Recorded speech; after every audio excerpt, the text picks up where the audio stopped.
तो हेलो दोस्तों, स्वागत है आपका अपने YouTube channel study zone GSK में। दोस्तों, हम बिल्डिंग कंस्ट्रक्शन का पहला चैप्टर आज पढ़ने वाले हैं, जिसका लेक्चर नंबर सेकेंड होने वाला है। इसके पहले हम लोगों ने इस चैप्टर के फर्स्ट लेक्चर को कवर कर लिया था, जिसमें ओवरऑल हम लोगों ने दो टॉपिक को कवर किया था। आज हम टॉपिक नंबर थर्ड से पढ़ने वाले हैं। तो चलिए देखते हैं कि हमारा टॉपिक फर्स्ट और सेकेंड कौन कौन सा था। तो यहाँ पे देख सकते हैं आपकी स्क्रीन पर टॉपिक नंबर फर्स्ट चूंकि दिख रहा है। टॉपिक फर्स्ट है आपका है भवन, और सेकेंड टॉपिक है आपका भवन के प्रकार। ठीक, यानी कि टाइप्स ऑफ भवन है। ठीक, एक मिनट, अब सही है। ठीक, टॉपिक हमारा सेकेंड है भवनों के प्रकार, और थर्ड है आपका भवन के घटक। चौथा टॉपिक है भवन निर्माण सामग्री, और पांचवा है निर्माण पदार्थों का संग्रहण। जैसा कि मैं आपको फर्स्ट वीडियो में ही बता दिया था कि ओवरऑल इसमें 5 टॉपिक्स हैं, जिसमें से आपका 2 टॉपिक्स बेहद मोस्ट इम्पोर्टेंट है। पहला भवनों के प्रकार। भवनों के प्रकार उपयोग के आधार पे कई प्रकार के होते हैं, उनको हम एक एक टॉपिक और आप बढ़ा सकते हैं, छठवां टॉपिक अदर करके, उसमें हम उसको कवर कर लेंगे। ठीक है। और मोस्ट इम्पोर्टेंट टॉपिक आपका दो तीसरा भी हो जाता है, और आपका चौथा भी आपका मोस्ट इम्पोर्टेंट टॉपिक है। ये very very most important topic है आपका चौथा, भवन निर्माण सामग्री और भवन के घटक। ठीक है, चूँकि ऐसे क्वेश्चन आपके एग्जाम में बनते हैं। चैप्टर नंबर फर्स्ट से आपका कम से कम लगभग 5 नंबर का क्वेश्चन, तो एक क्वेश्चन तो फिक्स है आपके बिल्डिंग कंस्ट्रक्शन के एग्जाम में आने का चांस है। क्योंकि बिल्डिंग ड्राइंग का और बिल्डिंग कंस्ट्रक्शन का, ठीक है, दोनों का सिलेबस देखा जाए तो उसमें भी आपका दरवाजा है, भवन है, डोर है, सारी चीज़ों का उसमें बशर्ते ही है ड्राइंग में फिगर बनाना रहता है। न्यू है आपका, उसमें डार्ट है, दरवाजा है, और इसमें क्या है, इसमें थ्योरी पार्ट में आपको लिखना रहेगा। यदि आप बिल्डिंग ड्राइंग बढ़िया से पढ़े हैं तो थ्योरी को बीसी का थ्योरी रख सकते हैं। बीसी का थ्योरी जानेंगे तो बीडी को अच्छी तरीके से समझ सकते हैं, यानी कि बिल्डिंग ड्राइंग को। तो जैसा कि मैं आपको बता दूं कि इस चैनल पे बिल्डिंग ड्राइंग की क्लास स्टार्ट कर दी गई है।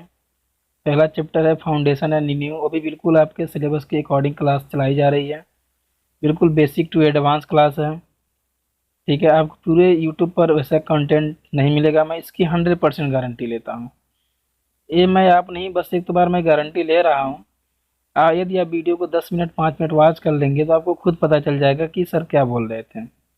ठीक, बीसी भी आपका एक मोस्ट इम्पोर्टेंट सब्जेक्ट है, क्योंकि आप सिविल से हैं। तो इस सारी चीज़ों को, जो यहाँ पे लैंग्वेज जो प्रयोग किया जाएगा, इंजीनियरिंग लैंग्वेज ज़्यादा दे रखा है, टेक्निकल लैंग्वेज, इस चीज़ को आप इसमें जानेंगे। और भी चीज़ें जो है भवन के बारे में, जो भी चीज़ें हैं, ठीक है, तो उनके बारे में हम लोग सारी चीज़ें जानेंगे। तो ये भी आपका कहीं ना कहीं सब्जेक्ट बेहद मोस्ट इम्पोर्टेंट हो जाता है। थियोरेटिकल पार्ट है, ठीक है, चीज़ों को समझना है, रटना बिल्कुल भी नहीं है। ठीक, तो पहले लेक्चर में हम लोग भवन और टाइप्स ऑफ बिल्डिंग को हम लोग देख चुके थे। आज हम देखने वाले हैं पार्ट ऑफ ए बिल्डिंग, यानी भवन के घटक। ठीक है, बेहद मोस्ट इम्पोर्टेंट टॉपिक है, तो आपको वीडियो को बिल्कुल भी स्किप नहीं करना है। एक बात और, यदि आप लोग चैनल को सब्सक्राइब नहीं करेंगे तो आपका बिल्डिंग ड्राइंग का जो वीडियो आ रहा है, सिंपल वो वीडियो आना बंद हो जाएगा, क्योंकि जब मेहनत का परिणाम नहीं मिलेगा तो कोई मतलब नहीं है वीडियो बनाने का। तो आपको चैनल को सब्सक्राइब करना है और शेयर करना है वीडियो को, क्योंकि अधिक से अधिक और बेस्ट से बेस्ट कंटेंट जिससे आपको दिया जा सके। तो चलिए देखते हैं हम लोग टॉपिक नंबर थर्ड हमारा क्या है। टॉपिक नंबर थर्ड को देखते हैं और समझते हैं वन बाय वन करके। टॉपिक नंबर थर्ड आपकी स्क्रीन पर दिख रहा होगा। भवन के घटक में आपका पहला पॉइंट आपका न्यू आता है। ठीक है, उसके अंदर में न्यू आता है कि नहीं, जब भवन बनाया जाता है तो तीन उसमें न्यू बनाया जाता है कि नहीं पहले, या फिर डायरेक्ट भवन तैयार कर दिया जाता है? ऐसा नहीं होता है, पूरी भौतिक वाली चीज़ें हैं, बस आपको क्या करना है, समझना है बस। ठीक, आगे देखिए, लिखा है न्यू, लिखा है इसमें भवन, या बस आपको सुनना है और समझना है। भवन या संरचना का वह भाग जो जमीन तल, यानी कि ग्राउंड लेवल से नीचे बनाया जाता है। ठीक है, मुझे नहीं लग रहा है कुछ नया लिखा है। पता है भवन के नीचे का जो तल होता है न्यू होता है, न्यू से ही स्टार्ट किया जाता है। पहले जमीन को जो खोद करके मोटी जो दीवार बनाई जाती है उससे ही न्यू कहा जाता है। वही लिखा है भवन या संरचना का, ठीक है, किसी स्ट्रक्चर का वह भाग जो जमीन तल यानी ग्राउंड लेवल से क्या कहाँ बनाया जाता है, नीचे बनाया जाता है, क्या कहलाता है, नींव कहलाता है। ठीक, इतना लिखने के बाद न्यू की डेफिनेशन हो गई आपका। यदि आप पहला हेडिंग न्यू डाल लीजिएगा, घटक में पहला हेडिंग न्यू बना लीजिएगा और आपको इतना टोटल, ठीक है, नीचे बनाया जाता है जिसे न्यू कहा जाता है। ठीक, इतना लिखने के बाद आप कुछ पॉइंट करके लिख सकते हो इसमें। नहीं जी, अभी नहीं लिखना, सॉरी, इसमें पूरा टोटल लिखना है आपको। मैं आपको एक बार रीड आउट करके दिखा दे रहा हूँ। भवन संरचना का वह भाग जो जमीन तल से नीचे बनाया जाता है एवं जिसका कार्य अधिसंरचना यानी कि सुपर स्ट्रक्चर के द्वारा आने वाले भार को नीचे स्थित और मृदा पर स्थानांतरित, ठीक है, करना होता है। सिंपल लिखा है, न्यू कहलाता है यानी कि फाउंडेशन कहलाता है।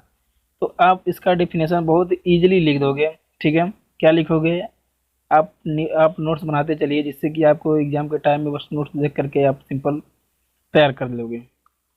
क्या लिखोगे आप, इसमें लिखोगे भवन या संरचना का वह भाग जो जमीन तल से नीचे बनाया जाता है, ठीक है, नीचे बनाया जाता है एवं जिसका कार्य अधिसंरचना यानी कि सुपर स्ट्रक्चर के द्वारा जो भार आता है, ठीक है, वह, ठीक है, सब सब ऑयल पर स्थानांतरित करना होता है, क्या कहलाता है, न्यू कहलाता है। सिंपल था। ठीक है, इसमें कुछ फेरबदल करने की जरूरत नहीं थी। ठीक, जानकारी के लिए आप लिख सकते हैं, क्या लिखोगे, नॉलेज के लिए लिख लोगे, लिखोगे मतलब एग्जाम के टाइम में जो याद हो जाएगा आपका, दो ही चार लाइन जो ही बढ़ जाए। लिखा है कम भार वाले भवनों या साधारण भवनों के लिए खसकेदार या फैलाव नींव। ठीक, जिसके भार कम होता है या साधारण जो भवन होते हैं उनके लिए खसकेदार या फैलाव नींव का, ठीक है, फैलाव नींव का प्रयोग किया जाता है। ठीक है, यानी कि निर्माण किया जाता है। और अधिक भार वाले भवनों के लिए पटरा या ग्रिलेज, ठीक है, पटरा बोल सकते हो, राफ्ट, ग्रिलेज, ठीक है, यहाँ पे ले दे रखा है पटरा, ग्रिलेज या पटरा नींव का निर्माण किया जाता है। ठीक, तो हम लोग समझे हैं भाई, सर्वप्रथम हम लोग समझे हैं भवन के घटक में पहला घटक हमारा नींव था।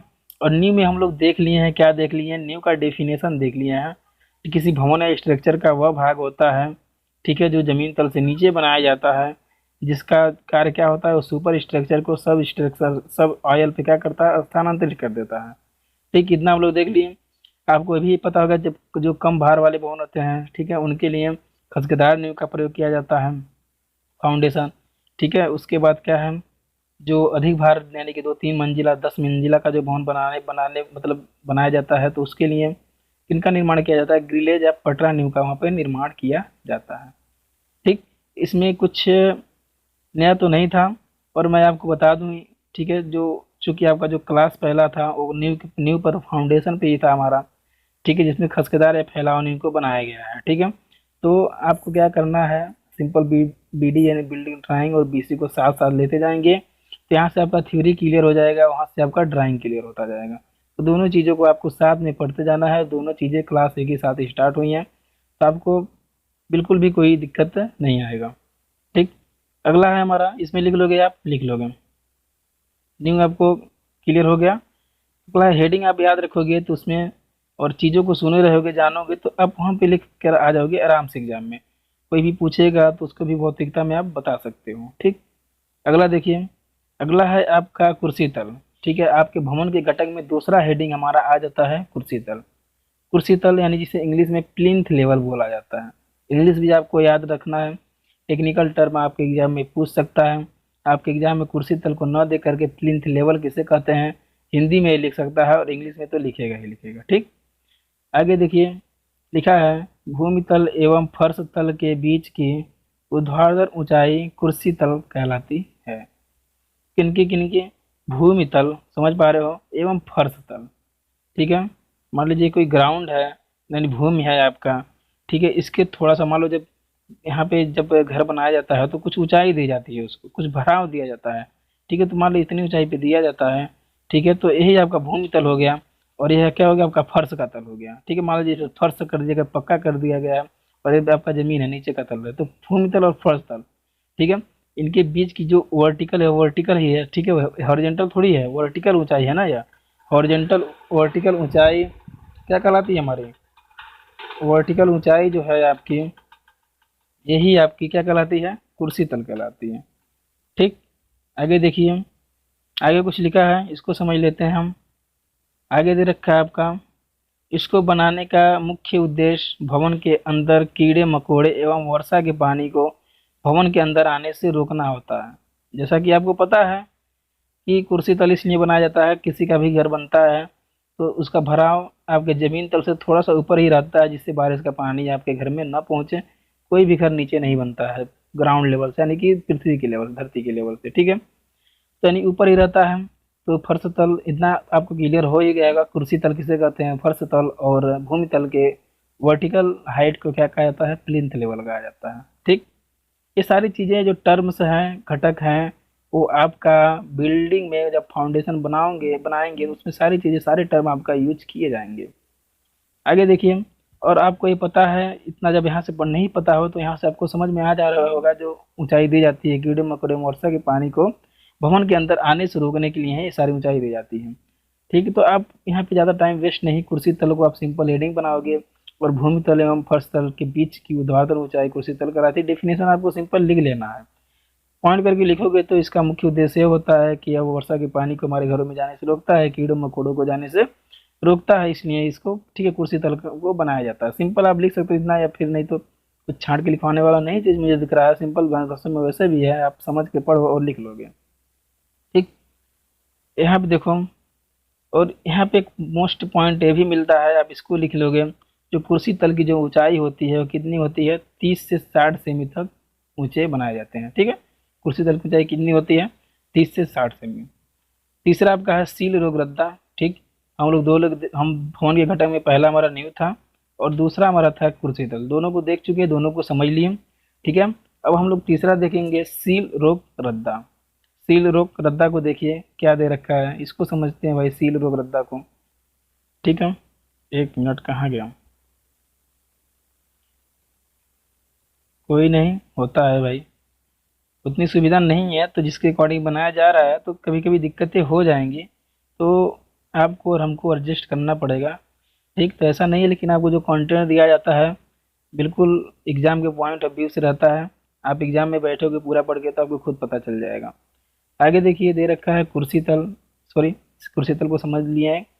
लिखा है कुर्सी तल एंड प्लिंथ लेवल के ऊपर सीमेंट, जो हमारा कुर्सी तल होता है उसके ऊपर जो सीमेंट कंक्रीट, ठीक है, जो सीमेंट कंक्रीट या सीलन रोक मसाले, जो सीमेंट कंक्रीट जो डाला जाता है प्लिंथ लेवल के, ठीक है, ऊपर, ठीक है, मसाले के प्रयोग से दीवार की पूरी चौड़ाई पर डाली परत सील रोक रद्दा कहलाती है, ठीक है। यानी कि कुर्सी तल जो होता है, ठीक है, उस पर सीमेंट का जो मसाला डाला जाता है, ठीक है, ठीक है, उसकी पूरी चौड़ाई पर डाली गई जो परत होती है वही क्या कहलाती है? सील रोक रद्दा कहलाता है। तो आपको सिंपल जो डेफिनेशन है, ठीक है, सील रोक रद्दा का आपको लिख लेना है, ठीक। इसमें कुछ आगे लिखा है, ये 2 से 2.5 सेमी मोटी होती है, ठीक। प्लस्तर किया जाता है, बोलते हो ना, सफैया हो गया घर वगैरह वगैरह, तो जो फर्श पे, जो फर्श की जो सफैया होती है, प्लस्तर किया जाता है, वो लगभग अप्रॉक्स 2 से 3 सेमी मोटी होती है, नहीं होती है? होती है। और आपका प्लिंथ लेवल, यानी कि जो यहाँ पे जो आपका प्लिंथ जो लेवल होता है, ठीक है, उसी के ऊपर आपका फर्श यानी बनता है, तो वही है, 2.5 सेमी मोटी होती है, 2 से 2.5 सेमी मोटी होती है, ठीक है। ये प्लिंथ लेवल के ऊपर बनाई जाती है, ठीक है, इसकी पूरी चौड़ाई पे, ठीक है, एक परत बिछाई जाती है जिसकी चौड़ाई 2 से 2.5 सेमी मोटी है, जिसे सील रोक रद्दा कहते हैं। समझ पा रहे हो हम? सील रोक रद्दा नाम से पता चल जाता है, सील कर देता है, रोकता है किसी चीज़ को, ठीक है, पानी वगैरह वगैरह को प्लिंथ लेवल के अंदर जाने से। आगे देखिए, इनको लगाने का मुख्य उद्देश्य भवनों के अंदर या दीवारों पर नींव से आने वाली नमी को रोकना होता है, ठीक है। समझ रहे हो? उनके अंदर क्या होता है, भवनों के अंदर क्या होता है, उनके नींव पर, ठीक है, मैंने बताया ना, उनके नमी को रोकता है, ठीक है। यही होता है, सिंपल आप इसमें लिख लोगे आप, ठीक है। सील सील रोक रद्दा देख लिए, पहला था भवन के घटक में नींव था, दूसरा हमारा था क्या था? प्लिंथ लेवल कुर्सी तल था, तीसरा हमारा सील रोक रद्दा था। तीन चीज क्लियर हुआ। चौथा देख लीजिए, चौथा आपका है दीवार खंबा या प्रस्तंभ। देखिए इसमें बहुत ज़्यादा इसके घटक होते हैं भवन के, लेकिन हम मोस्ट इम्पोर्टेंट घटक को देखेंगे जो आपके एग्जाम के पॉइंट ऑफ व्यू से इम्पोर्टेंट रहेगा, ठीक है। आगे देखिए, ये रखा है वॉल्स पिलर्स कॉलम, दीवार खंबा प्रस्तंभ, ठीक। इसको देखते हैं भाई, इसको समझते हैं।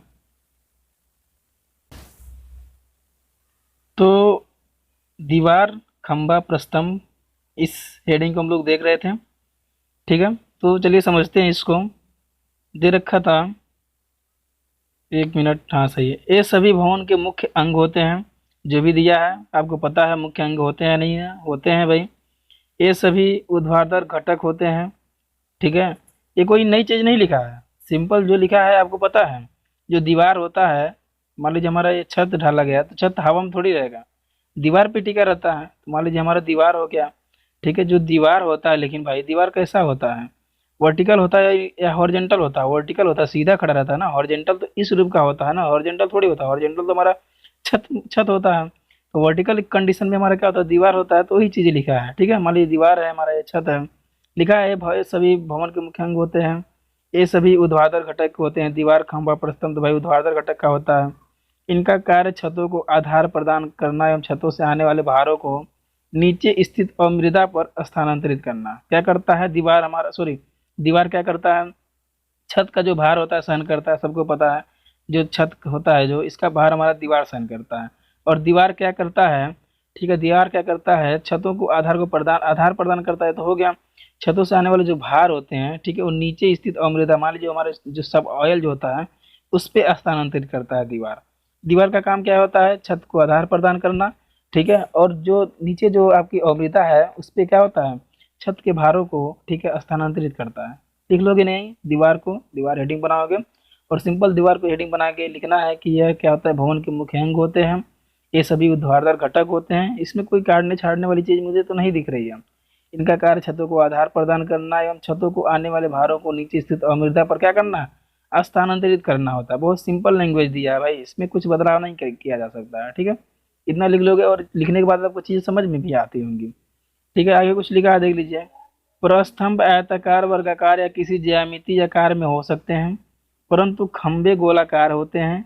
ये ईंट, पत्थर, चिनाई, प्रबलित सीमेंट, कंक्रीट, ठीक। तो क्या होते हैं, ये ईंट के भी हो सकते हैं, पत्थर के भी हो सकते हैं, प्रबलित सीमेंट, कंक्रीट या इस्पात के बने हो सकते हैं, ठीक है। प्रबलित सीमेंट, कंक्रीट यानी कि आपको फ्रेमिंग करके, ठीक है, फ्रेमिंग के द्वारा जो ऐसे गोलाकार जो तैयार किया जाता है, ठीक है, आकृति का वर्गाकार भी होता है, ठीक है। ईंट के भी होते हैं, दीवार बनाए जाते हैं कि नहीं बनाए जाते हैं, ठीक है। तो यही है, इस्पात के भी बने होते हैं, इनके ऊपर धरने टिकाई जाती हैं। धरन भी होता है, छत भी होता है, दीवार के ऊपर सारी चीजें होती है, ठीक है। धरन भी होता है और छत भी होता है, और दोनों का लोड दीवार ही सहन करता है। और क्या करता है वह, सब ऑयल पे उनके भारों को क्या करता है, स्थानांतरित करने का कार्य करता है। पहला हेडिंग हमारा था, नींव था।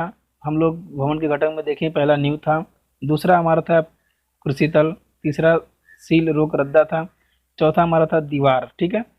पांचवा है आपका डांट। डांट आपको बनाने का आता है बिल्डिंग ड्राइंग में।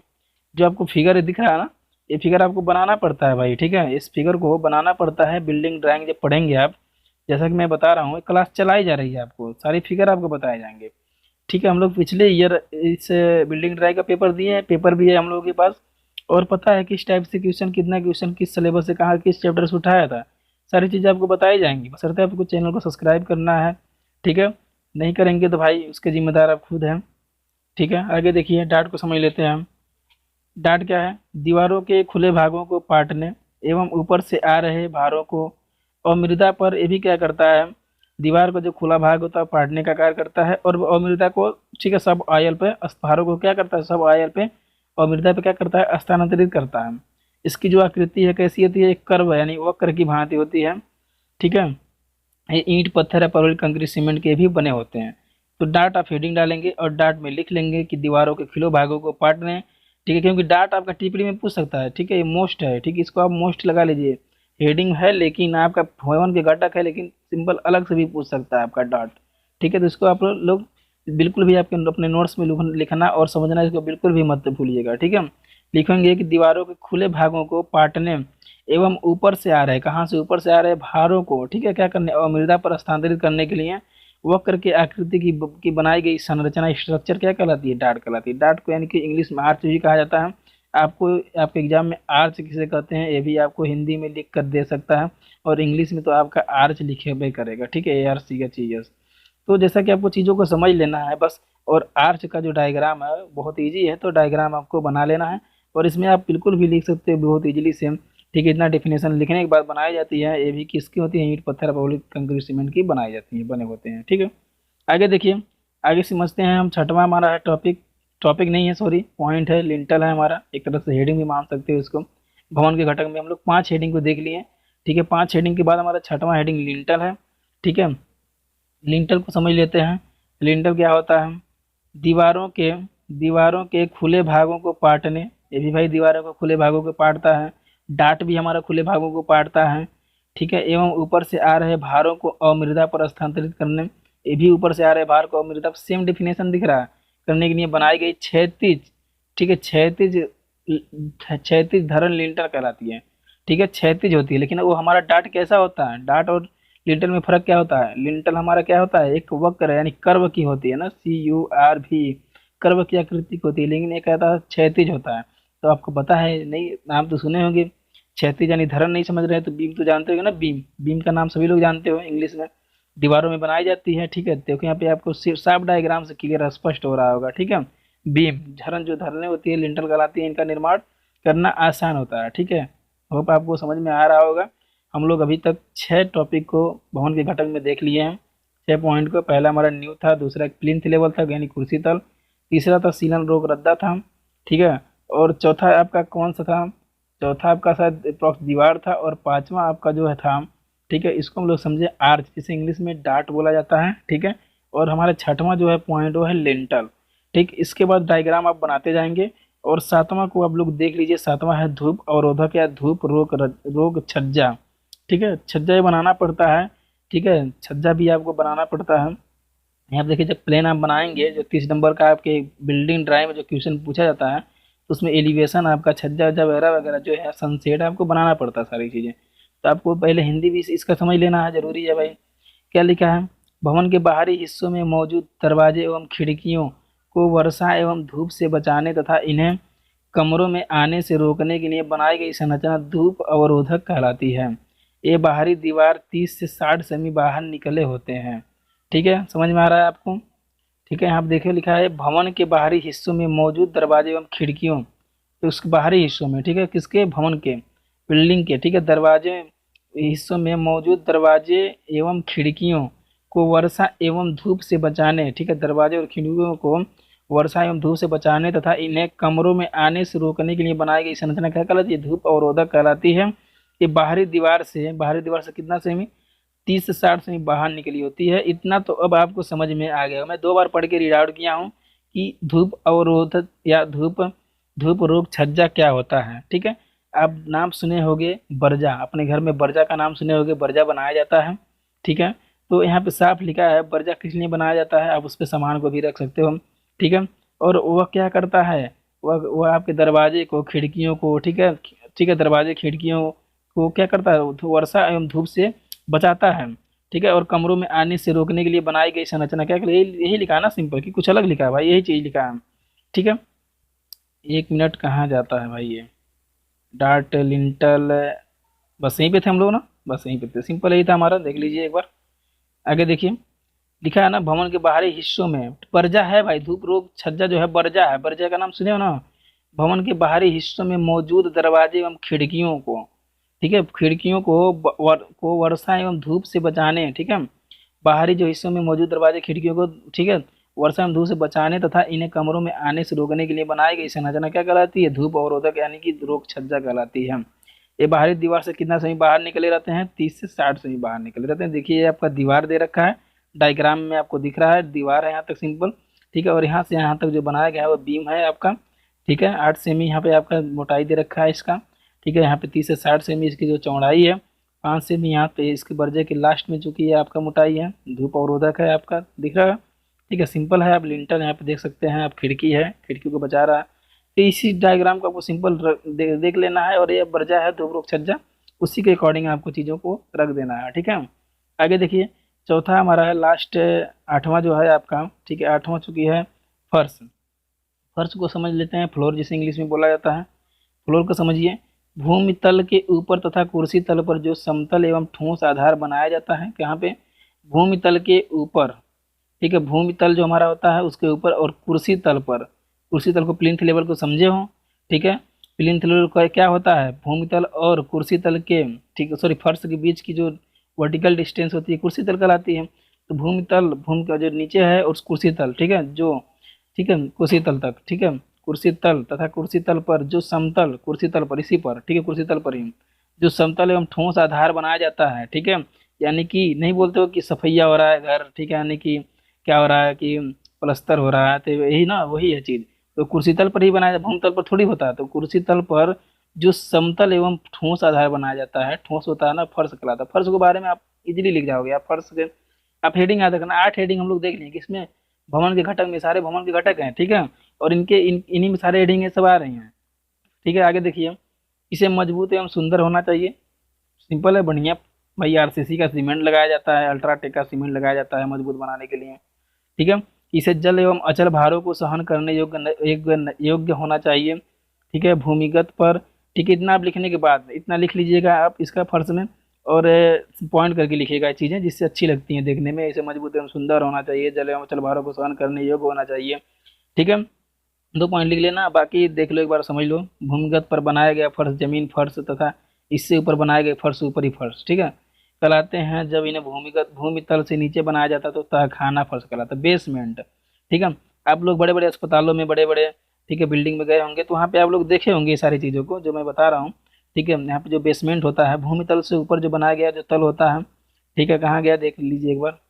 हाँ, यहाँ पे जो है आपका भूमितल पर बनाया गया फर्श जो है जमीन फर्श कहलाता है, इससे ऊपर बनाया गया फर्श जो है तो ऊपरी फर्श कहलाता है। लेकिन लेकिन जब भूमितल से, ठीक है, ग्राउंड लेवल से जो नीचे बनाया जाता है, नहीं बना जो कहते हैं सब जमीनी बनल बटे, सॉरी भोजपुरी निकल गया, कोई दिक्कत नहीं, ठीक है। तो तहखाना जो होता है वो क्या कहलाता है, बेसमेंट कहलाता है। सिंपल है, समझ गए आप, ठीक है। तो आगे देखते हैं, फर्श को समझ में आ गया, 8 हम लोग पॉइंट इसमें देख लिए भवन के घटक में, ठीक।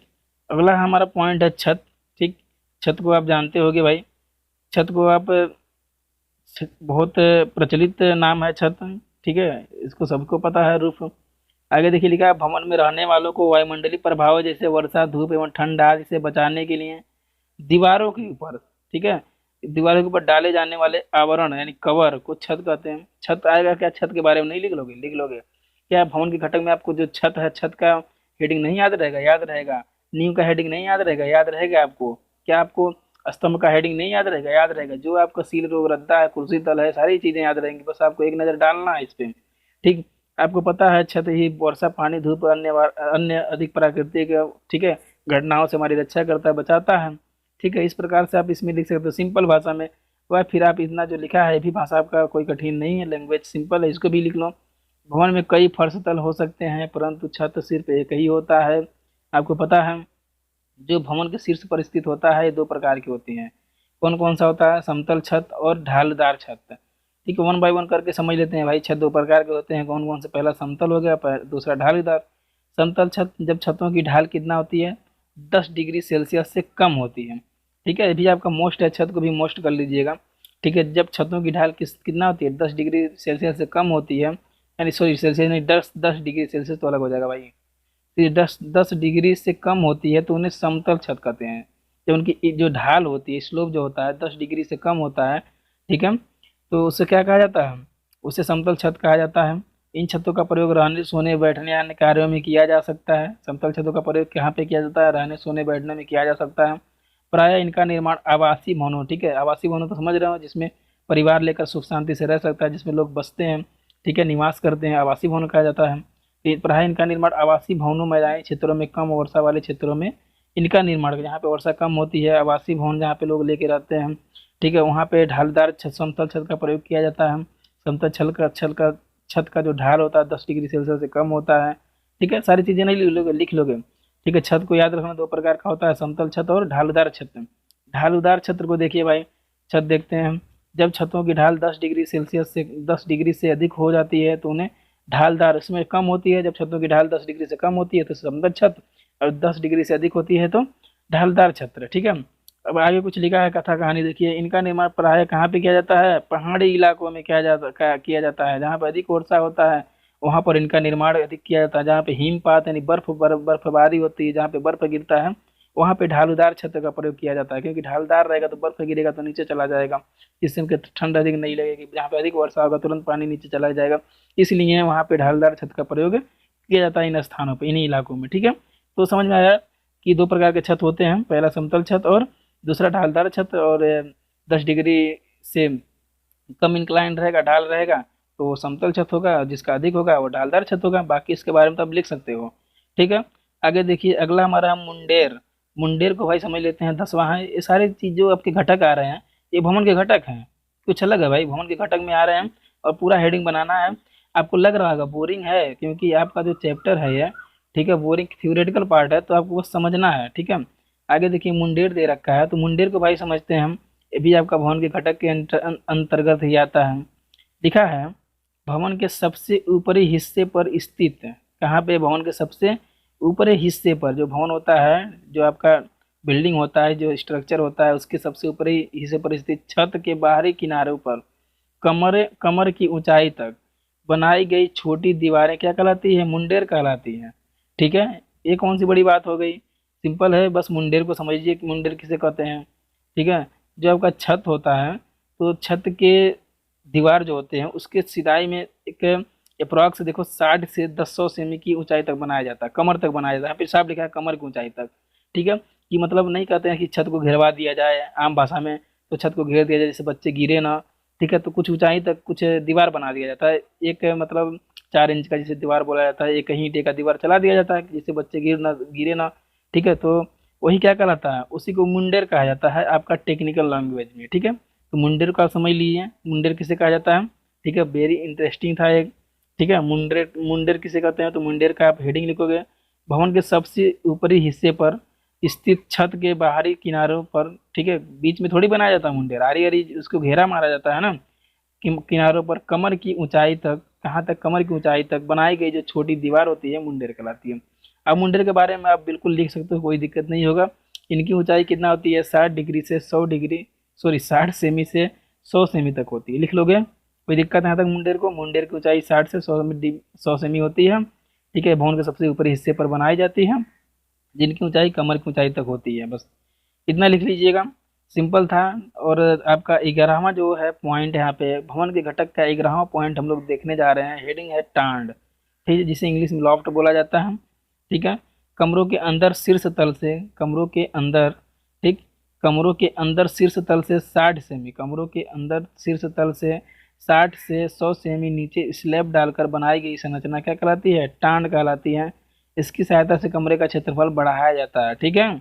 तो स्टैंड है आपका, बारजा है, बारजा भी समझ में आ रहा है। ऊपरी फर्श तलों से बाहर निकाला गया भाग आगमन उठने बैठने के काम आता है, बारजा कहलाता है। ठीक है। तो देखो, वीडियो काफ़ी लंबा हो रहा है मैं देख रहा हूँ, और टॉपिक हमारा एक ही चल रहा है। टॉपिक हमारे लंबे लंबे हैं काफ़ी टॉपिक, और इसमें लगभग 24 है। मैं बता दे रहा हूँ जो आपका इंपॉर्टेंट है, उस चीज़ को आप लोग समझ लेंगे और उसी चीज़ को आप लोग लिख लीजिएगा। ठीक है। उसके बाद लिख लीजिएगा तहखाना।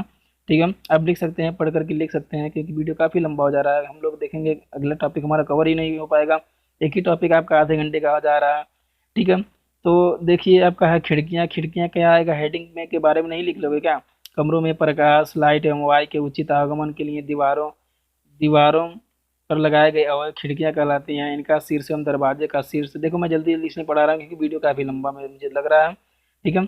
रखा जाता है। इनका दहेल फर्श तल 80 से 60 सेमी से ऊपर रखा जाता है। रोशनदान नहीं समझ जाते हो? वेंटिलेटर आपको बनाना पड़ेगा जब प्लान बनाओगे। 30 नंबर का आता है बिल्डिंग ड्राइंग में। ठीक है। इस सेमेस्टर में, थर्ड सेमेस्टर में हो ना, इस सेमेस्टर में। रोशनदान को पता है, रोशनदान कमरे के अंदर हवा एवं प्रकाश मिलती रहे, इसमें कमरों में मौजूद दूषित गैसें बाहर निकलती रहें, इसके लिए छत तल के समीप लगाए गए घटक क्या कहलाते हैं? रोशनदान कहलाते हैं। जीना या सोपान, जीना सोपान इसको देख लो भाई। भवन के एक तल से दूसरे तल तक पहुंचने के लिए क्रमबद्ध तरीके से लगाए गए सतत कदमचे की श्रृंखला जीना या सोपान कहलाती है। ठीक है। यहाँ पे देखो, प्लास्टर, टीप, ये सारी चीज़ें हैं। सारी चीज़ों को आपको देख लेना है, एक एक नज़र मार लेना है। लेकिन जिस पे आपका जो पीला कलर जो चल रहा है यहाँ पे, जो सही का जो चिन्ह लगा दिया गया है इस प्रकार का, ठीक है, इन चीज़ों को आपको अपने नोट्स में नोट डाउन कर लेना है, और वो भी वही आपका मोस्ट इंपॉर्टेंट है। बाकी तो ये सारी चीज़ें, अलमारी है, ठीक है, सफ़ेद रंग पुताई है, ये सारी चीज़ें आपको तो समझ में आएगी। जैम या पाखा है, ठीक है, उतना इंपॉर्टेंट नहीं, बस एक एक बार पढ़ना है। लेकिन आप देखो, देहल या सील है ना, इसको आपको लिख लेना भाई। ठीक है। मैं बता दे रहा हूँ कि जहाँ पे आपका इस प्रकार का चिन्ह लगा दिया गया, सही का चिन्ह, जिन हेडिंग पे, उन हेडिंग को आपको भवन के घटक के अंतर्गत आपको लिख लेना है। ठीक है। देखो, बहुत ज़्यादा था, कम से कम 1 घंटा का आपका एक टॉपिक पढ़ाया जाता तो भाई ज़्यादा दिक्कत था। ठीक है। थोड़ा है तो बस आपका यहाँ पे जो, यहीं पे ख़त्म होता है आपका, चूँकि टॉपिक नंबर फर्स्ट काफ़ी बड़ा टॉपिक हो गया। तो इस वीडियो में दोस्तों बस इतना ही, मिलते हैं हम आपसे नेक्स्ट वीडियो में। तब तक के लिए टेक केयर।